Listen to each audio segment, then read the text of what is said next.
नमस्कार बंधुओं, मैं मनोज श्रीवास्तव आज आपके समक्ष एक महत्वपूर्ण विषय पर विचार करने के लिए उपस्थित हूँ।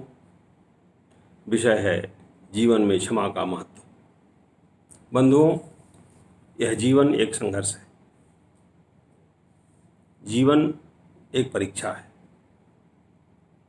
प्रतिदिन हमें उन तमाम परिस्थितियों से, उन कठिन परिस्थितियों से, उन विषम परिस्थितियों से, कुछ अच्छी परिस्थितियों से भी प्रतिदिन हमें संघर्ष करना पड़ता है, लड़ना पड़ता है, एडजस्ट करना पड़ता है।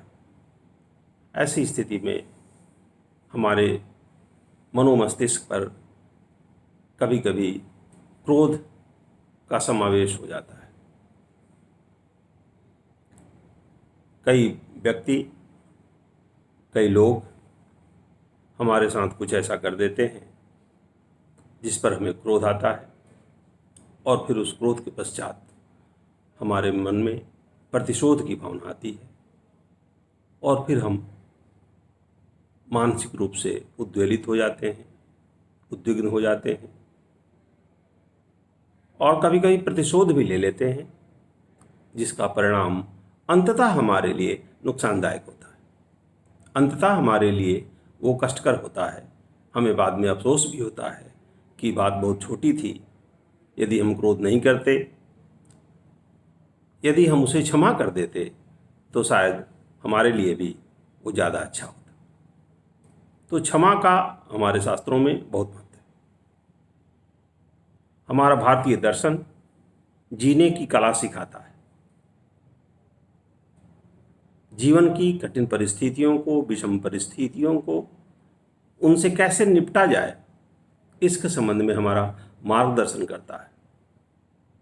मेरा उद्देश्य भी यही रहता है कि भारतीय पद्धति से, भारतीय दर्शन, भारतीय विचारधारा का हम अध्ययन करें और उन्हें अपने जीवन में लाएं, उन्हें अपने जीवन में उतार कर देखें, और कठिन से कठिन परिस्थितियों को हम बहुत सरलता से निपटा सकते हैं यदि हम भारतीय दर्शन, भारतीय पद्धति, भारतीय शास्त्रों में वर्णित तरीकों का अध्ययन करते हैं और उन्हें अपने जीवन में अपनाते हैं।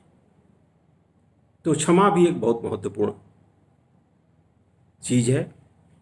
कहा गया है हमारे यहाँ कि धर्म के 10 लक्षण हैं। धृति क्षमा, दमोस्तेयम, शौचमिंद्रिय निग्रह, धीर विद्या, सत्यम क्रोधो, दशकम धर्म लक्षणम। धर्म के 10 लक्षण हैं। धृति धैर्य, क्षमा दम यानी दमन, अस्तेय चोरी न करना, शौच पवित्रता, इंद्रिय निग्रह बुद्धि, विद्या, सत्य क्रोध नहीं करना, ये 10 लक्षण बताए गए हैं। ये सिर्फ 10 लक्षण नहीं है, जीवन के 10 सूत्र हैं। यदि हम इन चीज़ों पर आत्मनियंत्रण कर लिए, यदि इन चीज़ों को हमने स्वयं के अंदर अपना लिया, अपनी दिनचर्या में शामिल कर लिया, अपने जीवन में शामिल कर लिया, तो बंधुओं हमारा जीवन अत्यंत सुखद, परोपकारी तथा उत्कृष्ट कोटि का हो। तो हमारे दर्शन में क्षमा को बहुत महत्व दिया गया है। क्षमा के बारे में, आखिर क्षमा क्या है, हमारे यहाँ परिभाषित किया गया है। एक एक शब्द की परिभाषा भारतीय दार्शनिकों ने, भारतीय विद्वानों ने किया है। तो रामानुज क्षमा को परिभाषित करते हुए कहते हैं, क्षमा पर निमित्त पीड़ानुभवे अपि परेषु तम प्रति चित्त विकार रहितता। दूसरे से आपको पीड़ा प्राप्त हो रही है, किंतु उसके प्रति आपके चित्त में कोई विकार नहीं पैदा हो, उसको क्षमा कहते हैं। चित्त विकार रहितता, चित्त विकार से आप रहित हो, यह बहुत कठिन काम है। यदि किसी से आपको पीड़ा का अनुभव हो और उसके बाद भी उसके प्रति आपके चित्त में कोई विकार नहीं उत्पन्न हो, यह बहुत श्रम साध्य है, इतना सरल नहीं है। किंतु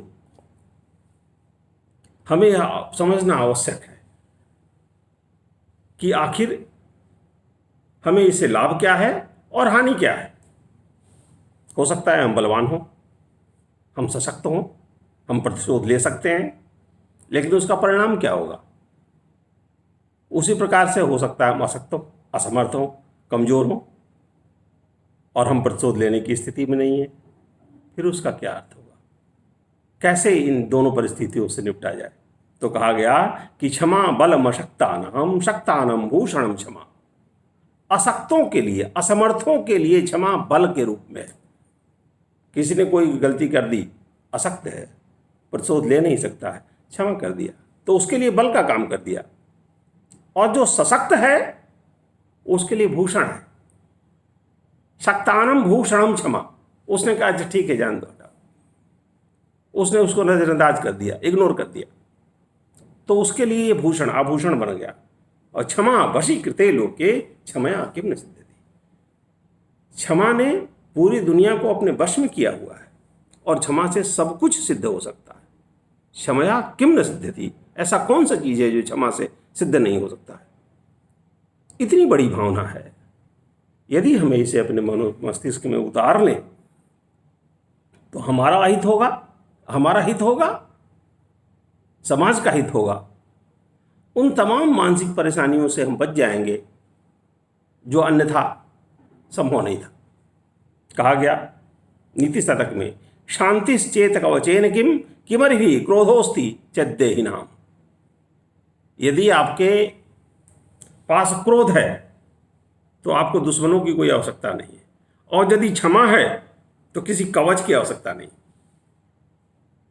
क्षमा आपकी रक्षा भी करता है। आपने देखा होगा, अखबारों में पढ़ते होंगे, छोटी छोटी बात पर किसी बच्चे ने 100 रुपये चुरा लिया, लोगों ने उसे इतना पीटा कि उसकी मृत्यु हो गई। कोई डोमेस्टिक सर्वेंट है, उसने कुछ चुरा लिया, लोगों ने उसको इतना प्रताड़ित किया कि वो मर गया। तो यदि हम इसको जीवन में उतारते हैं, यदि क्षमा कर दिया होता तो शायद ऐसा कुछ नहीं होता। तो ये बहुत श्रम साध्य है, किंतु असाध्य भी नहीं है। इसको किया जा सकता है, थोड़े अभ्यास की आवश्यकता है, थोड़ी बुद्धि की आवश्यकता है। कहा गया महाभारत में, अबुद्धिमश्रितानां तु क्षन्तव्यम अपराधिनाम नहीं सर्वर्थ पंडित्यम सुलभम पुरुषेण वै। महाभारत के वन पर्व में कहा गया कि अनजाने में यदि कोई गलती कर दे आपके साथ तो उसे क्षमा कर दीजिए। किंतु क्यों? इसलिए कि हमेशा बुद्धि पुरुष का साथ नहीं देती है। हो सकता है क्षण भर के लिए उस व्यक्ति के मन में कोई ऐसी बात आ गई हो कि उसने अपराध कर दिया, बाद में उसे भी पश्चाताप हो रहा हो।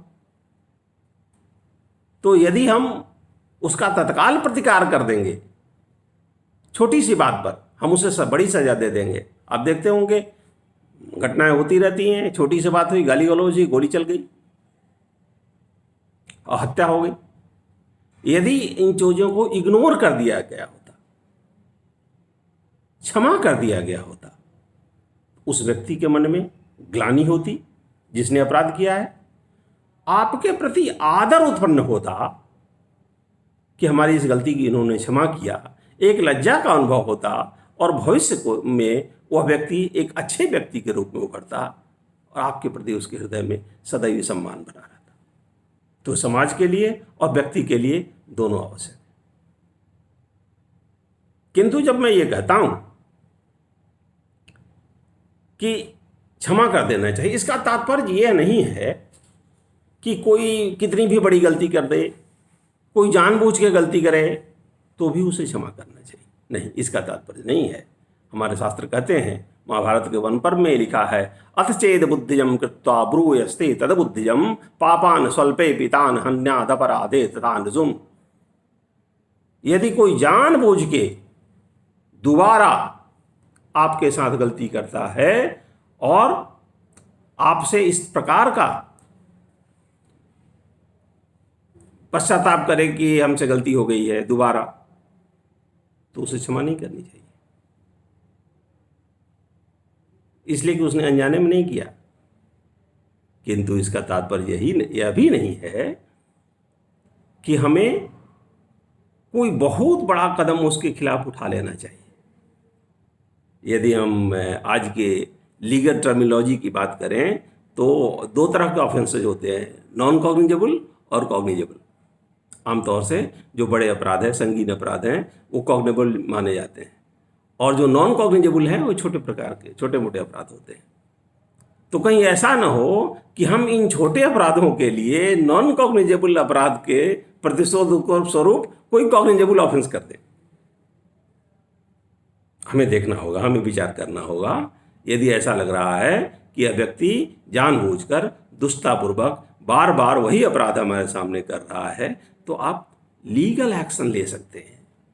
समाज ने सभी चीज़ों की व्यवस्था की है, न्यायपालिका है, पूरा क्रिमिनल जूरिस्प्रूडेंस सिस्टम है, वो आपके साथ है।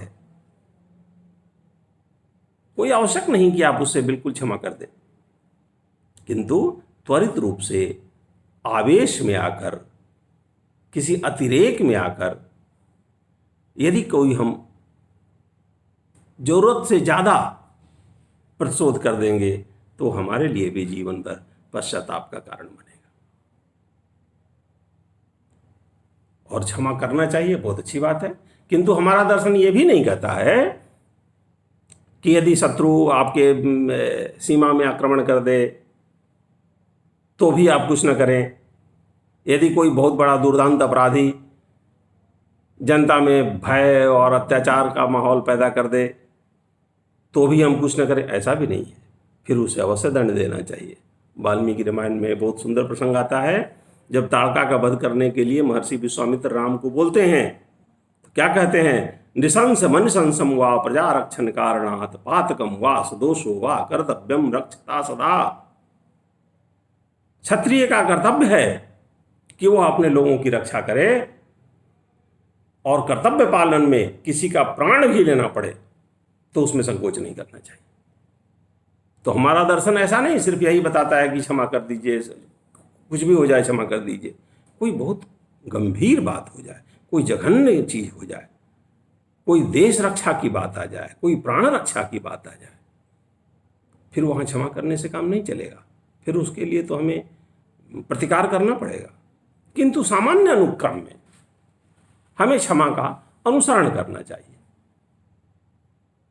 और ये क्षमा, जैसा कि मैंने कहा, बहुत श्रमसाध्य है। ऐसा नहीं कि बिल्कुल हर आदमी क्षमाशील ही हो जाता है। आज के माहौल में तो ठीक इसके विपरीत है।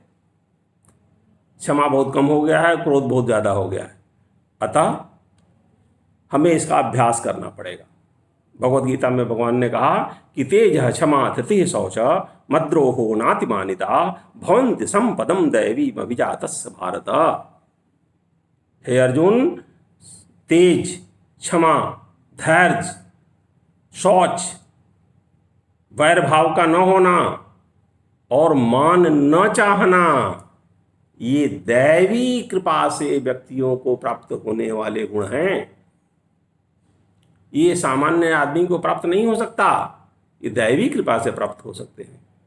तात्पर्य है कि यदि हम अपने भीतर सकारात्मक बातों को रखेंगे, सकारात्मक दिशा में सोचेंगे, सम्यक विचारधारा से चलेंगे, तभी ये चीज़ें हमारे मस्तिष्क में आ सकती हैं और आने के बाद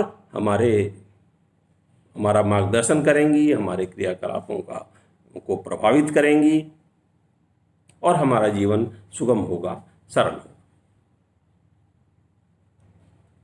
और कभी कभी तो ऐसा होता है कि आदमी की समझ में नहीं आता, घटनाएं हो जाती हैं। आपने देखा होगा, एक बहुत सुंदर प्रसंग आपको सुनाऊंगा। विश्वामित्र परशुराम जब जाते हैं धनुष भंग के पश्चात तो बहुत क्रोधित होते हैं,